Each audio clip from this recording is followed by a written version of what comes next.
హైదరాబాద్ లో సెట్టిపల్లిని ఓసీల్లో కలిపేయడం జరిగింది. జీవో 16 కూడా అమలు చేయకుండా ఆ రోజున అక్కడ సెట్టిపల్లిని ఓసీల్లో కలిపినప్పుడు మీరా కుమార్ గారు అవి కూడా కోర్టులోకి వెళ్ళి ఎన్నో పోరాటాలు చేశారు. తర్వాత నేను కూడా వస్తానని చెప్పి 2-3 సందర్భాల్లో వెళ్ళాను. వెళ్ళి అక్కడ ఎలక్షన్ టైంలో కూడా వెళ్ళి ఓటు వేయొద్దని కూడా చెప్పాను గద్ద ముఖ్యమంత్రికి. అయితే మొన్న విషయం కూడా నేను ప్రస్తావించినప్పుడు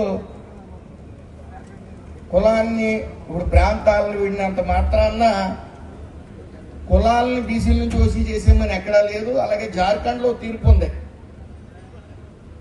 ప్రాంతాలు విడిపోయినా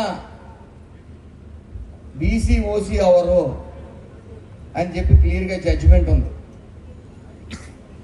మరి ఆ రోజున కులానికి సెట్టిపల్లి కులానికి కేవలం సెటిలర్స్ అంటే వాళ్ళ మూలాలన్నీ ఇక్కడే ఉన్నాయి, కానీ తరతరాల నుంచి వాళ్ళు అక్కడ ఉన్నారు. ఎంతో మంది భవిష్యత్తు నాశనం అయిపోయింది ఓసీల్లో చేరటం వల్ల. ఆ ఉక్రోషంతో అతన్ని సన్నాసాన్ని తిట్టానని కేసీఆర్ ని అనేక ట్రోల్స్ చేశారు. హైదరాబాద్ వస్తే ఏదో కోస్తా అన్నారు, నేను వెంటనే వెళ్ళాను. అవన్నీ తాటాకి చెప్పులు ఇవన్నీ చూసే ఉంటాం.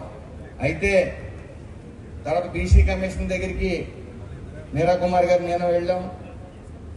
మనం ప్రజెంట్ చేయవలసింది చేసాం, అక్కడ చెప్పవలసినవి అన్ని కూడా చెప్పాం.